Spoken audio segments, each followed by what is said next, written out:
J'espère que pour vous tout s'est bien passé, que les fêtes de Pessah se sont bien passées pour vous.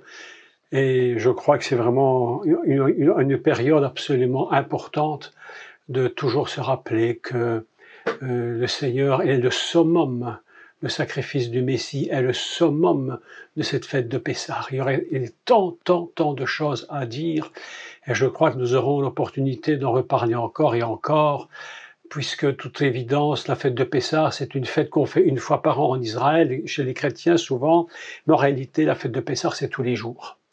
C'est tous les jours, il n'y a pas un jour où on peut dire que la fête de Pessah n'y est pas.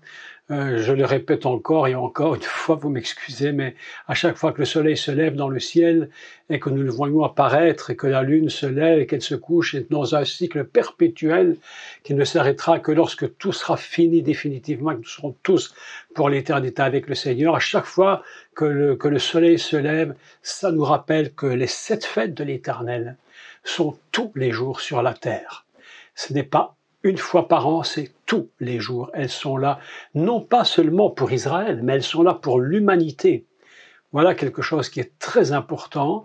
Dieu a donné les fêtes pour l'humanité, c'est-à-dire tous ces signes pour dire au monde et à l'humanité entière, je suis l'Éternel, le Créateur, je suis avec vous tous les jours. Et ça nous refait penser évidemment à cette parole du Mashiach, je suis avec vous tous les jours. Et en effet, il est avec nous tous les jours, ne fût-ce que par les signes que nous voyons. Enfin, tout ceci dit, nous sommes très heureux donc de pouvoir continuer. Nous allons doucement vers la fête de Shavuot, donc la Pentecôte, et les 50 jours qui séparent. Et avec la grâce du Seigneur, nous aurons le temps de faire aussi quelques très belles conférences pour Shavuot. Donc aujourd'hui soir, je voudrais, le thème qui m'avait frappé l'esprit, c'était concernant la prière de supplication.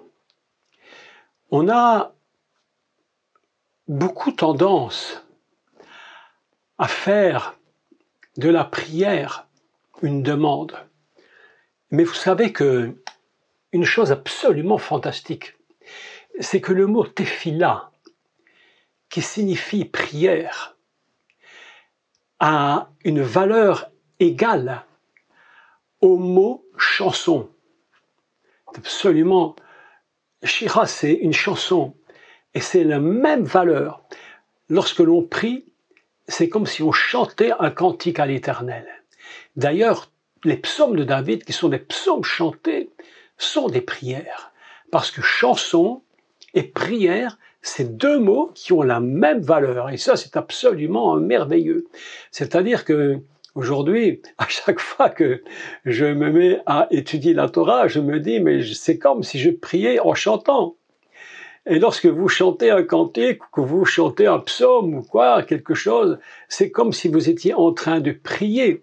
Alors ça, c'est absolument magnifique. Et les psaumes de David nous entraînent dans le chant à la prière. Donc vous retiendrez que le mot shira et le mot tefila, c'est 2 mots qui ont la même valeur. C'est très impressionnant d'ailleurs. Et ce soir, je voulais, pendant quelques minutes, tenter de vous parler sur la prière d'intercession.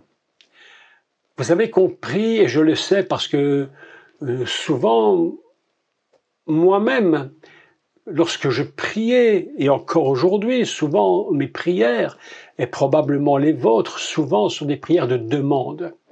Nous demandons à Dieu, voilà, et c'est souvent comme si Dieu était là que pour nous donner, et puis que nous restons là simplement dans l'attente. En réalité, il y a une prière évidemment d'adoration. Nous pouvons nous tenir en chantant devant Dieu des louanges, des adorations, mais il y a une prière qui est très difficile. Et je pense que probablement, mais ce n'est qu'une opinion personnelle, mais je pense que probablement la prière de supplication est une prière qui est très peu connue et qui, je crois, est la plus difficile à mettre en place. La supplication, et d'ailleurs Yeshua le dit, et Paul et les apôtres, il dit, priez avec supplication. On se dit, mais pourquoi prier avec supplication? Puisque de toute façon, et c'est la question qui se pose, mais est-ce que Dieu ne connaît pas nos besoins? N'est-ce pas? Pourquoi alors faut-il prier? Et si je priais normalement, écoute Seigneur, fais ceci, fais cela, est-ce que ce ne serait pas suffisant? Mais pourquoi faut-il supplier? Puisque Dieu sait de quoi j'ai besoin. Il le dit d'ailleurs. Votre Père Céleste sait de quoi vous avez besoin. Et ça paraît un peu contradictoire, puisque cette personne, je crois que c'est une dame qui vient, bref, enfin, un homme ou une femme, c'est la même chose, où elle dit, Seigneur, mais jusque quand faudra-t-il que nous prions?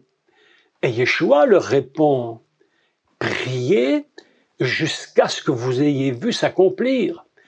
Je me suis donc demandé, mais pourquoi? Pourquoi prier jusqu'à ce que nous voyions l'accomplissement? Quel est ce temps qui s'écoule entre la demande et le moment où nous allons recevoir, et qui peut durer parfois des mois, des années, et on ne comprend pas pourquoi le Seigneur n'intervient-il pas plus rapidement à nos prières? Dieu serait-il sourd? Pas du tout. Il nous entend, il sait. Donc il y a un temps où nous commençons une prière et un temps où nous la terminons. Et entre ces deux périodes-là, il peut y avoir des moments de grand découragement, des moments où nous sommes découragés de demander en nous disant « mais probablement que Dieu ne m'entend pas ». Est-ce que vous me comprenez? Je crois que oui. C'est un peu ainsi que nous fonctionnons tous. Je me suis donc dit, mais n'y aurait-il pas dans la Bible, et que lorsque je vous parle de cela, cette idée m'est venue suite à une réunion que nous avions de prière que nous avons eue jeudi passé, et lorsqu'une très chère sœur nous avait parlé sur la prière d'intercession. Et lorsqu'elle parlait, je me suis dit, mais voilà un thème sur lequel il faut absolument parler. Pourquoi être dans l'intercession, constamment dans l'intercession? Pourquoi dans la supplication constante? Pourquoi faut-il aller jusqu'au bout de la supplication? Donc, je me suis dit, n'y aurait-il pas un exemple de quelqu'un dans la Bible qui serait un homme de supplication absolument extraordinaire? Et j'ai évidemment tout de suite pensé à Élie, le prophète Élie, qui est un homme dont, faut-il le rappeler, le ministère est un ministère exceptionnellement puissant. Je rappelle pour ceux qui ne le sauraient pas et qui se connecteraient pour les premières fois, qui est le prophète Eliaou. Eliaou, en fait, son nom est déjà toute une aventure, puisque Élie, c'est mon Dieu. Eliaou, c'est mon Dieu et Yahvé, si vous voulez. Mon Dieu est l'Éternel. Je rappelle en quelques mots d'où il vient, ce monsieur. Ce monsieur est un Tishbite. Tishbite, c'est surprenant parce que Élie, le Tishbite, ça veut rien dire comme ça.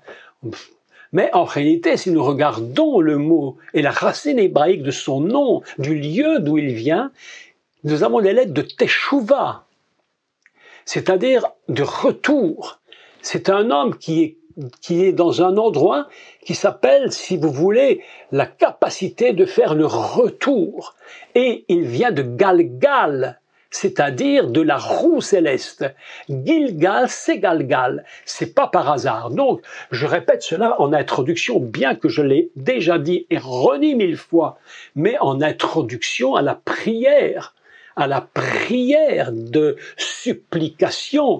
Il faut quand même donc parler de cela. Et à chaque fois que je vous parle, je pense à des choses, il faut que j'écrive pour ne pas oublier de vous les dire. Donc c'est pourquoi vous me voyez écrire.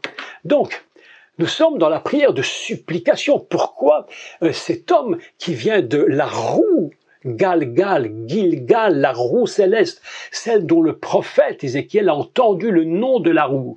Vous imaginez, il vient de la gloire de Dieu. C'est puissant, la gloire de Dieu. Si vous voulez avoir quelques explications sur cette gloire, je vous conseille de retourner sur YouTube et de regarder des cours spécifiquement sur la gloire de Dieu et les roues célestes dont j'ai parlé assez longuement.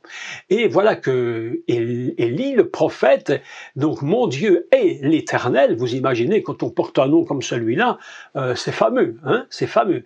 Vous vous souvenez que le nom, ce n'est pas statique en hébreu. Le nom n'est jamais statique, n'oubliez pas cela. Le nom veut dire là-bas. Shem, c'est Cham, c'est le même. Quand je porte un nom comme Élie, Eliaou, ça veut dire que je m'en vais très très loin. Et il n'y a probablement pas de finale, si ce n'est que de partir auprès de Dieu, sinon ça ne s'arrête pas. Donc voilà qu'Élie, ce prophète absolument extraordinaire, va se trouver dans des situations extrêmement compliquées. Il va être confronté, écoutez bien ceci, à un système politique perverti, à un niveau tel que Israël est tombé dans l'idolâtrie avec une femme qui est Jézabel, et le prophète va devoir se lever contre un système politique. Vous savez, mes amis, c'est terrible de le dire, mais il faut quand même oser le dire.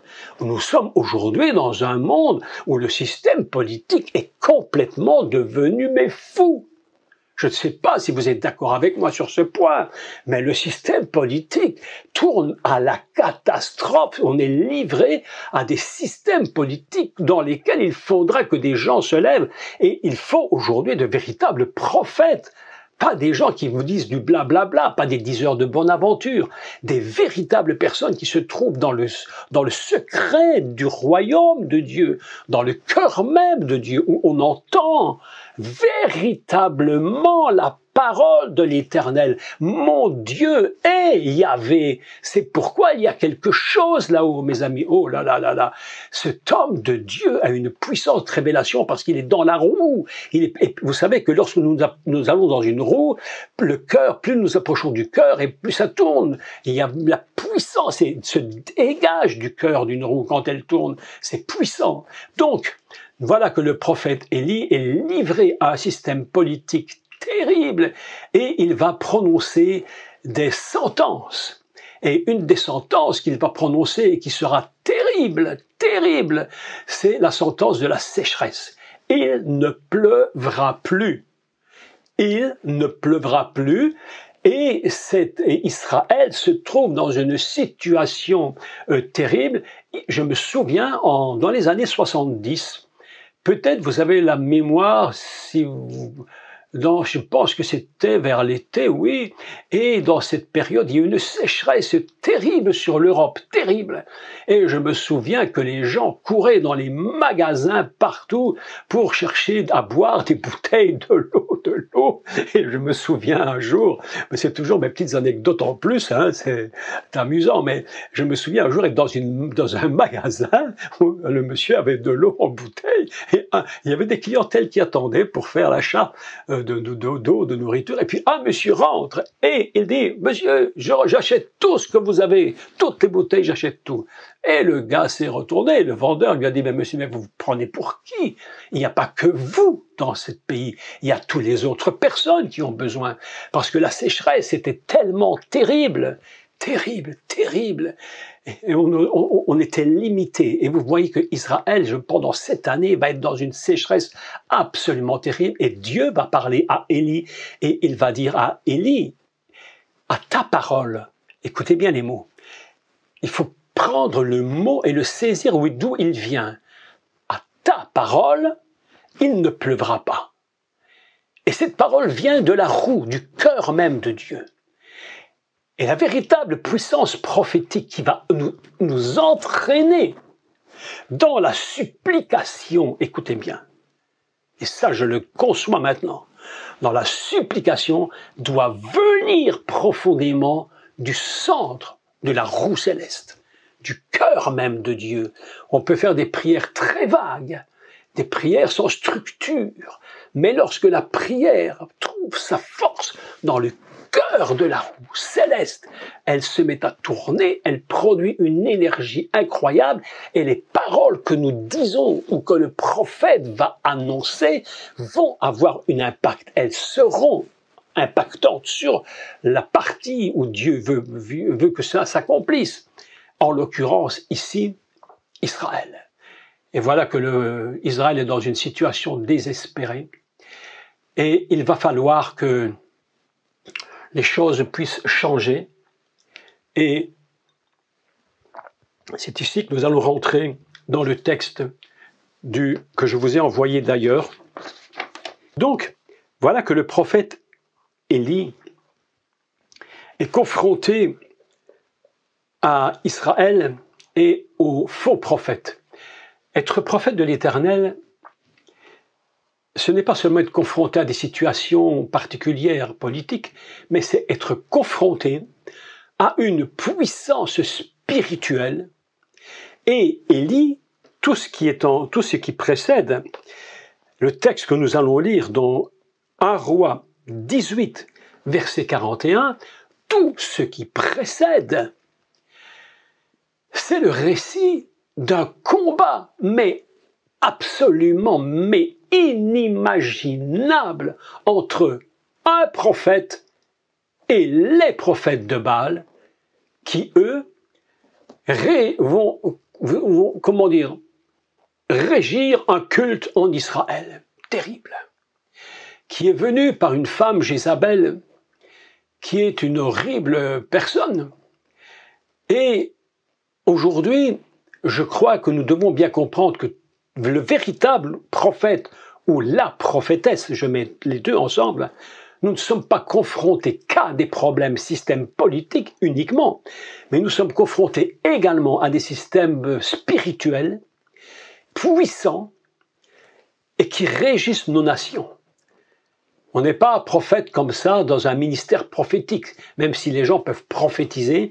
Le ministère prophétique, ça va être un ministère extraordinaire où il va y avoir des paroles d'autorité et la capacité de faire des prières de supplication à Dieu. Et s'il y a des prières que le prophète fait, qui sont des prières de supplication, je vous assure que ça s'apprend. La supplication est probablement une des prières les plus puissantes et les plus étranges qui soient. Comme je vous l'ai dit au début de ce cours, pourquoi supplier? Puisque Dieu connaît le besoin. Pourquoi tant de centaines d'années, de siècles, de millénaires, alors que Dieu connaît le peuple d'Israël et il sait comment va fonctionner ce peuple? Donc nous allons ensemble lire le texte, on va le lire en entier, d'accord? Et puis je vais vous expliquer un peu ce que j'ai compris. Et j'ai fait une chose aujourd'hui un peu particulière pour vous. J'ai écrit du vocabulaire hébraïque à certains endroits pour que vous puissiez avoir un peu de vocabulaire également à partir du texte hébreu. D'accord? On fait comme ça? Eh bien, nous allons prendre notre Bible au chapitre 18 du premier livre des rois et à partir du verset 41. Vous savez, mes amis, que le véritable prophète, écoutez ceci, avant de s'occuper des choses du monde, avant de s'occuper de tout cela, il s'occupe des choses de Dieu. C'est ça qui l'importe. Ce que Dieu dit, le prix qu'il faut payer pour être ce prophète ou cette prophétesse. Donc, nous prenons le texte et nous commençons la lecture. Élie dit à Akab, monte, mange et bois. Car, je lis en français puis j'explique en hébreu, d'accord, hein? On lit d'abord en français. Monte, mange et bois, car il se fait un bruit qui annonce la pluie. Akab monta pour manger et pour boire. Mais Élie monta au sommet du Carmel et se penchant contre terre, il mit son visage entre ses genoux. Et il dit à son serviteur, « Monte, regarde du côté de la mer. »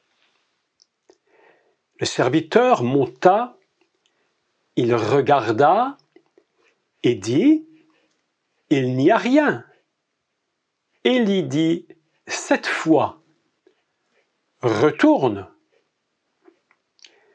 À la 7e fois, il dit, « Voici un petit nuage qui s'élève de la mer et qui est comme la paume de la main d'un homme. »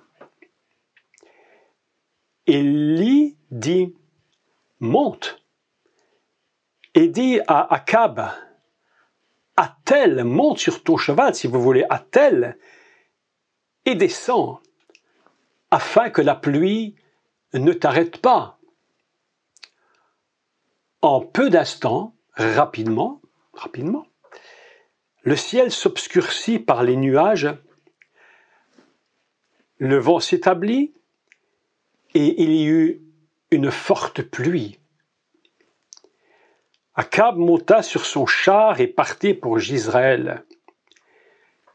Et la main de l'Éternel fut sur Élie, qui se ceignit les reins et courut devant Akab jusqu'à l'entrée de Jizréel. Voilà un texte absolument fantastique et qui nous explique un peu la prière de supplication. Ce qui m'a beaucoup surpris, c'est cette demande de Dieu où il lui dit « À ta parole, il pleuvra ». Et voilà qu'Élie, la Bible nous enseigne que sa position est très différente de celle d'Akab. Il dit au roi, va, mange et monte, mange, bois, fais tes affaires. Autrement dit, fais tes affaires. Fais ce qui est ici-bas, fais ce qui est sur terre, c'est ton affaire. Moi, Élie, j'ai une autre position. Il va monter sur le Carmel. Et là, il va se passer quelque chose de très particulier. Et nous prenons le texte en hébreu sur la feuille dont je vous ai parlé. Il est écrit que, car il y a un bruit, un son, une voix qui annonce une très grande averse. Et il est écrit ici « colle ». Qui colle, on a traduit en français, il se fait un bruit. On peut le traduire. C'est il se fait une voix. Écoutez l'idée qui dégage de ce texte. Vous savez que Élie avait entendu, avant même que la chose se produise, il avait entendu du ciel un bruit et il savait ce que l'Éternel allait faire. Le prophète savait. Je me suis dit, mais puisque tu le sais, et c'est là que je me suis posé la question, pour quelle raison vas-tu devoir faire un cycle de prière intensif? Tu l'as entendu, tu le sais. Dieu aussi le sait. Comment se fait-il qu'Élie va devoir rentrer dans un cycle de prière? Un cycle de prière très surprenant. Il dit à Akab, toi vas-y, monte, mange, bois, fais tes affaires. Moi, je monte sur le Carmel. J'ai quelque chose à faire là-haut. Et la parole de Dieu nous dit que il entendit. Je prends le texte ici, donc en hébreu, il dit, il monta, Akab va y aller. Achav, il monta Akab pour manger et boire, mais Élie, lui, il monte sur le Carmel, et le texte nous dit, il s'étendit à terre. Il se met à terre complètement, la tête entre les genoux, il se tient la tête, Il met son visage entre ses genoux, il est dans une position recroquevillée. On a l'impression, quand on lit, quand on regarde et lit, on a l'impression qu'il sait... Écoutez, c'est une idée qui m'est venue dans l'esprit. Ce n'est qu'une idée. On a l'impression qu'il met sa tête entre ses genoux, repliée, là, en position, comme une position de fœtus. Il va devoir engendrer quelque chose. Et toute naissance, tout engendrement demande beaucoup d'efforts. Et pourtant, il savait la promesse. Il avait entendu qu'il y avait une pluie très forte qui allait tomber. Mais il se place dans une position, comme pour dire, je me mets dans une position où, comme si c'était une naissance qui allait se produire. Il va falloir engendrer la parole que j'ai entendue pour qu'elle se produise plus tard. Et ce que je trouve absolument, mais extraordinaire, c'est que on a la sensation, et c'est l'idée qui est dans mon esprit, c'est qu'on a l'impression qu'Élie se remet là, il se place dans la roue céleste, il se tient dans le cœur de Dieu, et il commence de parler, et il prononce cette parole divine dans le cœur de Dieu. Et ce qui est fantastique, c'est qu'il va devoir le faire non pas 2 fois, non pas 3 fois, mais il va le faire 7 fois. Et instantanément, ça nous rappelle quelque chose, que 7, c'est un système de création. Il va falloir un engendrement. Comme Dieu a engendré le monde, a créé le monde en 7 jours, il va se mettre dans une attitude où la supplication devient un engendrement. Et c'est pourquoi c'est compliqué, et c'est pourquoi c'est difficile. Et souvent nous prions, et lorsque nous sentons que ça devient compliqué, mes amis, est-ce que nous n'avons pas souvent abandonné ?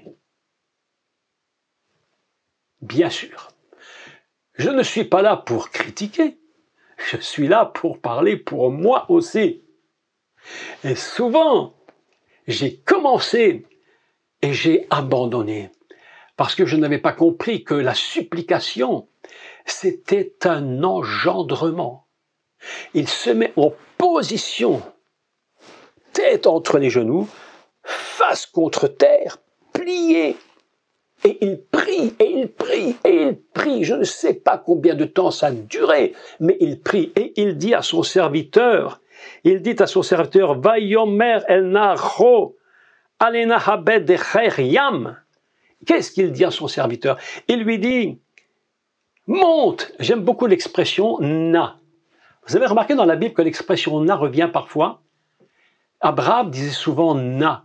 Quand il parle à son épouse, il lui dit na, qui signifie « s'il te plaît ». J'aime les serviteurs de Dieu parce que je trouve qu'ils sont très polis.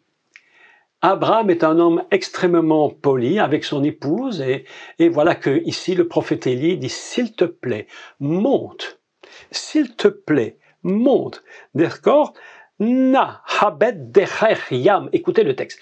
Na habed decher yam, c'est va, monte, c'est-à-dire sur le et regarde. Donc le mot ici qui est utilisé, qui est, attendez, je reprends mon texte. Oui, c'est ça. Donc, s'il te plaît, monte par le chemin de la mer. Il lui dit, regarde vers le chemin de la mer. C'est très très bien parce que l'expression c'est regarder de haut vers en bas. Monte et regarde vers un chemin. Le chemin d'où vient la bénédiction. Élie a entendu un bruit de pluie. La pluie, il dit, elle ne peut venir que s'il y a un nuage qui va tomber. Et ce nuage vient de la mer. Il dit à son serviteur, va, monte et regarde du chemin de la mer. Il y a une route tracée pour que se produise la bénédiction.